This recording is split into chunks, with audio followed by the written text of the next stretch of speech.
The next device for imaging formation is spherical mirror.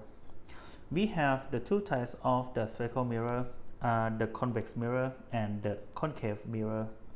For the convex mirror, the silver will be caught on this side. It means that the object must be here, okay?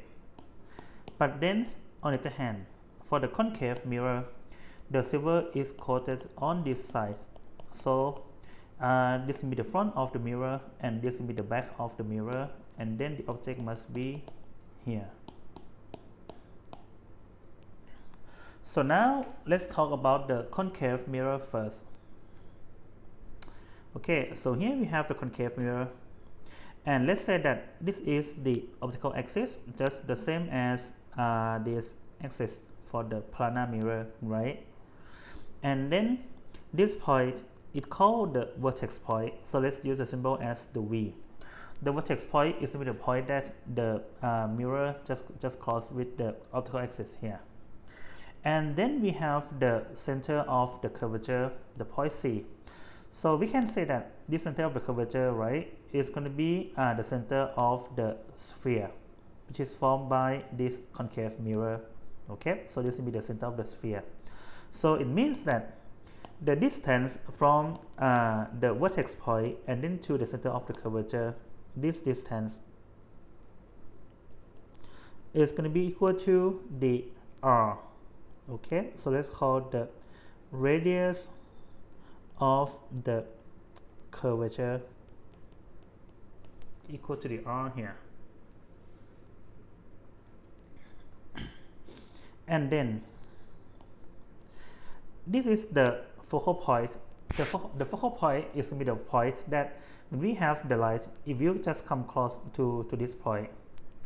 Okay, so this focal point and then to the vertex, let's say this distance, okay, let's say this distance is called the focal length. We use the symbol as a small f, okay, for the focal length.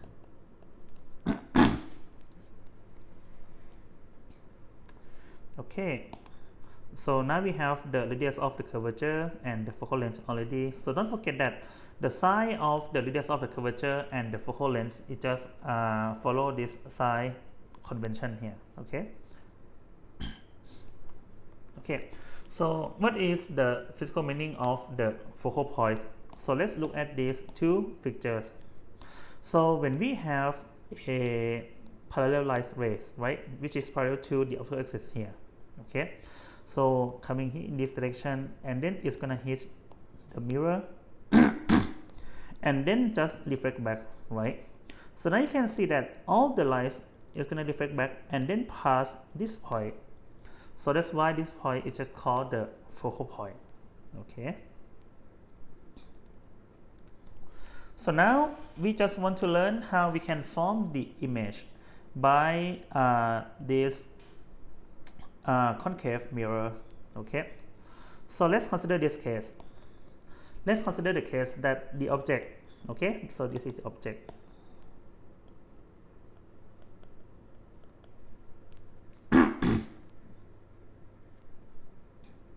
Let's consider the case that the object is beyond the center of the curvature. Okay, it means that the object distance here is just larger than the radius of the curvature. So we can just draw the two light rays to find the image. The first one is going to be the one which is parallel to the optical axis here. Okay, it's just quite similar to this light ray for the planar mirror, right, which is parallel to the optical axis. And then this one as well, which is parallel to the optical axis, right? But now we know that if we have the light rays parallel to the optical axis, right? So when it just reflects the mirror, it will cross the focal point. So in our case, it should be the same. So this light ray, right, is gonna cross the focal point here. Okay, so that's gonna be the first one. And then the second one is going to be the one passing through the center of the curvature, the point C. Okay, and then it's gonna reflect back.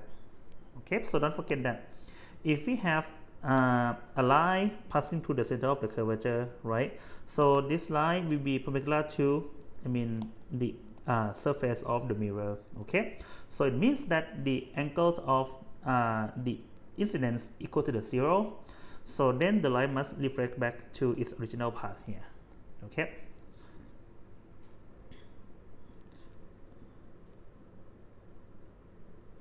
Okay. So now you can see that at this point, right, it's the point that the light from here and here will cross to each other. So this will be the point that it's going to form the image. Okay, because this is the head of the image, so this point is going to be the head of the image as well. Then we have here. Okay, this one is going to be our image.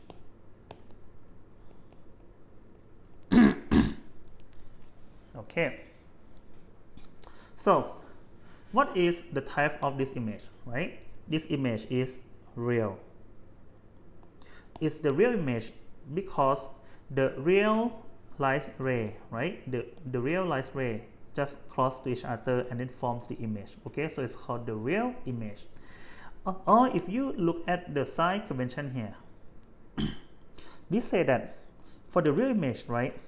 So the image must be on the same side as the reflected ray for the mirror. Okay, so from this picture you can see that, okay, this is on the left hand side of the mirror and this on the right hand side of the mirror, right? The reflected ray is on the left hand side of the mirror, and now the image is on the left hand side of the mirror as well. Okay, it means that this image is formed by the crossing of the real reflected rays. So it means that this image is real, and then the image distance must be positive as well. Okay. We call it as the inverted image. Why inverted? Because, okay, look at the object here. Okay, the object just point to the upward direction, but now the image just point in the downward direction. Okay, so the object and the image just point the opposite direction, so it's called the inverted image. And then finally, about the size. Okay, you can see that the size of the object, right, is going to be larger than the size of the image. Okay, so in this case the image is going to be smaller. Okay, so this will be the property of the image that we can get from the picture. But now what happens if we move this object towards the vertex or towards the mirror, right? Okay, so let's consider this one. When the object is between the focal point and the center of the curvature, again, we just draw the two light rays, right? The first one is going to be the one which is parallel to the optical axis, and then it's gonna reflect back, right? Okay, let me just make it longer. Okay, it's gonna reflect back the mirror and then passing the focal point here. And now the second one,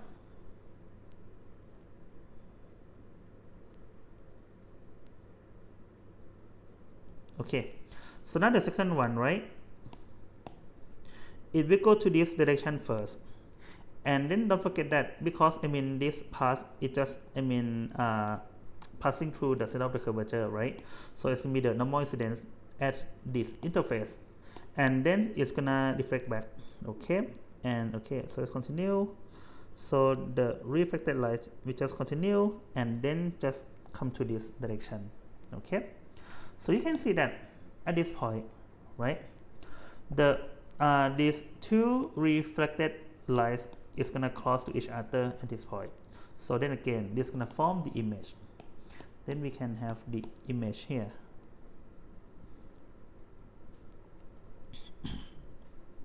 Okay, so this will be the image.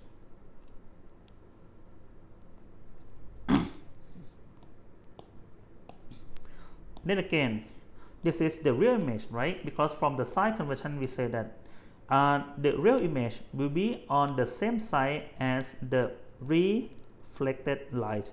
Okay, the reflected light is on the left hand side of the mirror, so and the image is on the left hand side of the mirror as well.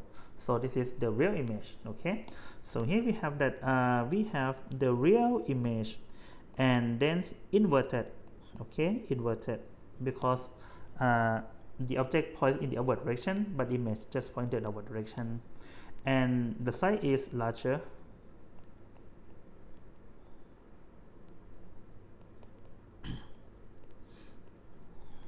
Okay, one more example. So now if we just move the object right towards the mirror, okay, so now the object is between the focal point and then the vertex here. Then again, let's just draw the rays, okay, to find the image. So the first one will be parallel to the optical axis, okay, and then it's gonna reflect the mirror and then passing this focal point here. So now the second one, right, it's gonna just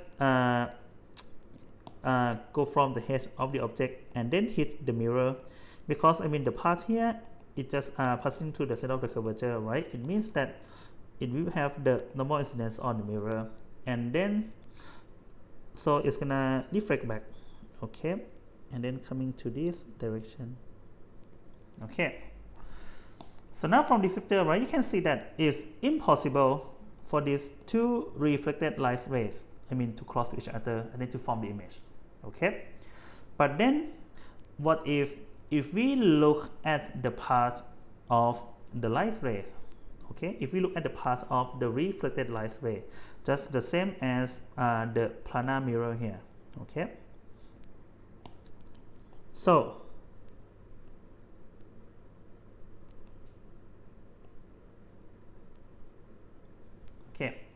so this is gonna look like, okay, so you can see that the path of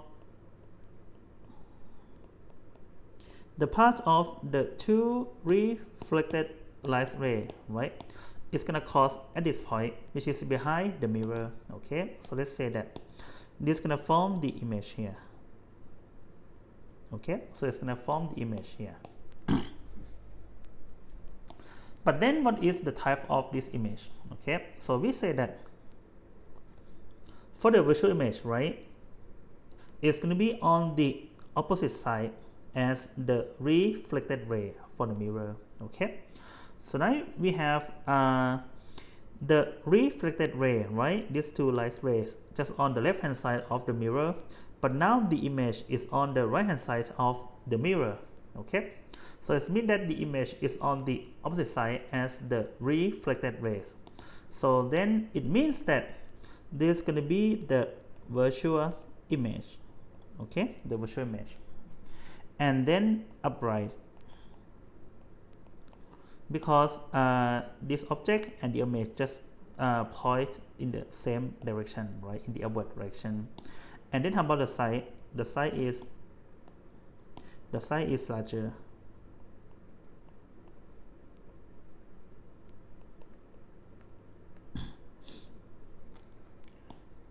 Okay, so that's going to be the type of the image that we can get. Okay, so now for the conclusion, let's look at this simulation here from this website. Okay, so let's say that, okay, we have this will be the focal point and then the center of the curvature, right, and this will be the image that you can see. So we have one the first light ray, right, which is parallel to the optical axis here, and then reflect the mirror and then passing through the focal point, and then the second one is going to cross the center of the curvature here. Okay, and we can have the third one, so it's gonna come here from the object and then passing the focal point and then hit the mirror and then reflect back, right? But now, so this reflected light will be parallel to the optical axis. Okay, but I mean, we just draw only this this ray and this ray, that should be enough. Okay, so now let's see, if I move the object towards the mirror, so what happened? So you can see that the image, right? If you move to the left hand side, and the size of it is going to be larger as well. And then at the center of the curvature, you can see that the size of the image and the object just the same, okay? And both of them are on the same position as well. If I move the object toward the mirror more and more, so you can see that the image will be larger and larger and move to the left hand side, right? And then until the point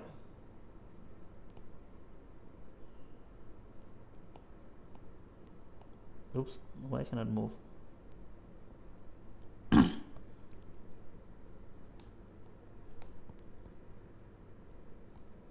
Oh, let me refresh. I don't know what happened. Okay. Until when the object is at the focal point. So you can see that these two light rays, right, is gonna parallel to each other. It means that there's no image when the object is on the focal point. But then, if I move the object towards the mirror, okay, so here is going to be the virtual image, right? Because these two light rays is impossible to cross to each other. But if you look at the path of, the reflected light ray, okay, it's going to cross at one point here. So this will be the virtual image that we just mentioned it already. Okay.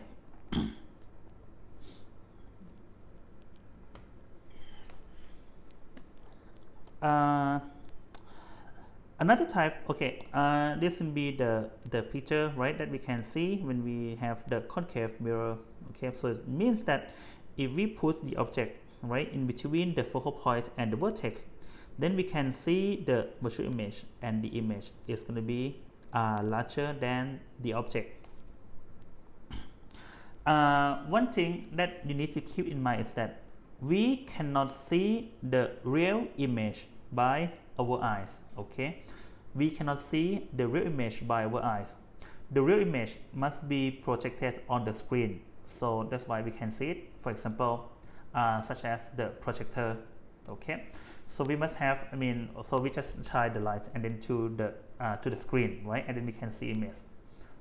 Okay, but now for the virtual image, we can see the virtual image by our eyes. Okay, for example, the plane mirror. Okay, so we can see ourselves from the plane mirror here, because the image is virtual.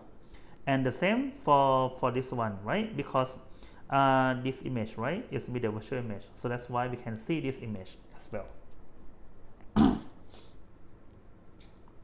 Now for the convex mirror. Okay, convex mirror, it's just this one. Okay, the convex mirror here. Okay, so then again, let's find the focal point, right? Okay, we have the vertex here, we have the center of the curvature, and we have the optical axis, right? So then if we charge the parallel light, to the optical axis, right, come to this direction, okay, we know that the light cannot passing through the mirror here. Okay, so all of them must reflect the mirror, so it's just gonna reflect into this direction. But then if we just draw the path of the reflected light, it's gonna cross at a point. So this point is called the virtual focal point. Okay, again, it's the virtual because if we look at the side convention here, right, we said that the focal length or the radius of the curvature, right, is just the same as the S-palm. Okay, so it means that for the virtual focal point, okay, for the virtual focal point, it's going to be on the opposite side as the reflected ray for the mirror. So now in this case, the reflected ray here, here, here, and here is on the left hand side of the mirror, right? But now the focal point is on the right hand side of the mirror, so that's why this is called the virtual focal point. We have only one type of the image formed by the convex mirror. Okay, so let's consider this case. We have the object here, right? Then again, we can just draw the two light rays. The first one will be parallel to the optical axis here, and then it's gonna reflect, right, the mirror. Okay, and we know that the part of the reflected light is going to cross the focal point. And then the second one,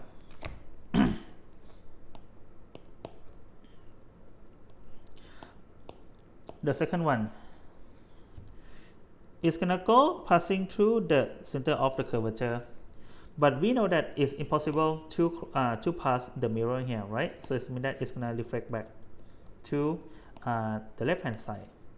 Okay, so now, okay, if you look on the left hand side of the mirror, you can see that it's impossible for these two light rays to cross to each other. Okay, just impossible. But then if we look at the path of the reflected light ray, right, it's going to cross at a point here. Okay, so now this point is going to form an image. Okay, so this point is going to form image. Okay, so you can see that it's going to be the virtual image, right? Because this image is formed by the path of the reflected light ray, not by the real reflected light ray. Okay, the virtual image, and then it's upright because the object and the image just point in the same direction, right? And the size is smaller.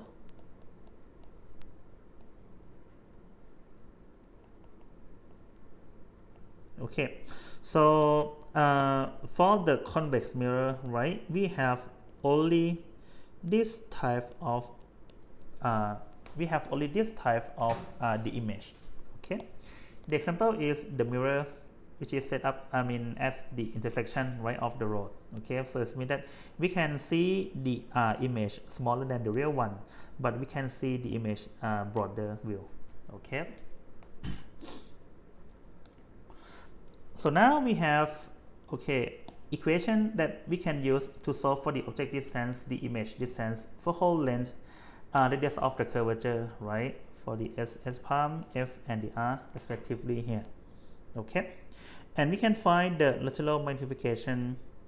So it's gonna say, okay, the height of the image relative to the height of the object. We use the symbol as the Y palm and the Y here. Okay, so now for this equation, I will not derive for you because it's not necessary. Okay, so we can just use this equation. Okay, but the thing is, you need to be careful about the sign convention. Okay, the sign of the S palm, the F and the R, right, they are here. Okay, so they are here, so just be careful about the sign. Okay, and now for the lateral magnification, right, so we can say that if the M is positive, it means that we can have the upright image. Just making sense, because the M is positive, it means that the Y palm and the Y must have the same side. Okay, if Y palm and the Y have the same side, it just means that the object and the image just point the same direction. But now if the M is negative, right, it means that we have the inverted image, so that the object and the image has the opposite side, right? So both of them just point the opposite direction here. But if we look at the magnitude of the lateral magnification, we can have the magnitude equal to the 1. So it means that the object and the image will have the same size, right? But now if the magnitude is greater than 1, so it means that the image is enlarged. So the image is larger than the object. Okay. But now if the magnitude of the M is less than 1, so it means that the Y palm is less than the Y, right? So the image is smaller than the object. Okay. One thing about this equation, right? So you can see that 1 over F equal to the 2 over R. It means that the F, right, is going to be equal to the R and then over the 2. So as you have known already from the picture here, okay, from here or from here, right? It means that the radius of the curvature will be 2 times larger than the focal length. Okay, just the same as this one. This will be the radius of the curvature, and this the focal length. Okay.